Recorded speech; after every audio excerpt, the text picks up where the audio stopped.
Untuk membunuh presiden dari negara B, ia menyamar sebagai seorang wanita hamil dan menunggu di luar kamar hotelnya. Tindakannya menarik perhatian tim keamanan. Berpura-pura merasa tidak enak badan, ia mengatakan kepada mereka bahwa ia sedang mengalami gula darah rendah dan membutuhkan sesuatu yang manis. Saat para penjaga pergi untuk membantunya, diam-diam ia mengeluarkan sebuah ponsel yang sebelumnya telah ia sembunyikan, lalu mendekati presiden dan menukar ponselnya dengan ponsel yang ia bawa. Ponsel itu memiliki senjata tersembunyi yang akan membunuh presiden begitu ia menggunakannya. Ia tidak pernah menyangka rencananya akan berhasil secepat itu.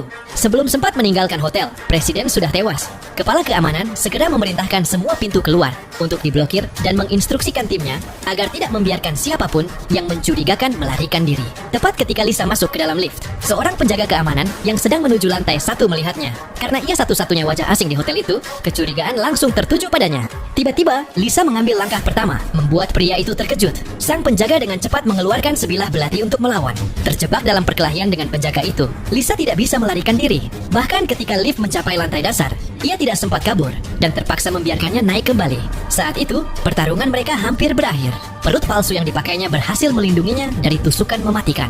Ketika penjaga itu masih kebingungan, Lisa menggunakan seluruh kekuatannya untuk menekannya ke lantai dan membunuhnya. Pada saat itu, pintu lift terbuka kembali. Tanpa pilihan lain, Lisa mengambil pistol penjaga tersebut dan bergegas keluar. Dengan keterampilan menembak dan gerakan cepatnya, ia berhasil mencapai tangga darurat dengan selamat.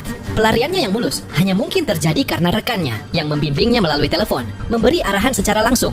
Namun, untuk memastikan semuanya berjalan sempurna, mereka masih memiliki satu langkah lagi yang harus dilakukan. Lisa berlari kembali ke aula perjamuan dan mulai menembaki jendela, menghancurkan kaca. Lalu ia mengambil sebuah kursi dan melemparkannya keluar, membuat orang-orang di jalanan bawah ketakutan. Ketika tim keamanan datang, mereka keliru mengira Lisa sudah melompat dan kabur. Padahal, itu hanya trik untuk mengalihkan perhatian mereka.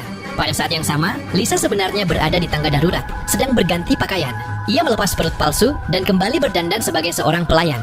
Lalu, dengan tenang, ia berjalan turun ke lantai dasar. Para penjaga yang dilewatinya tidak menaruh curiga sedikit pun, dan ia keluar melalui pintu depan tanpa masalah. Namun, Lisa tidak menurunkan kewaspadaannya. Sebagai seorang pembunuh terlatih, ia tetap waspada jika tim keamanan menyadari kebenarannya.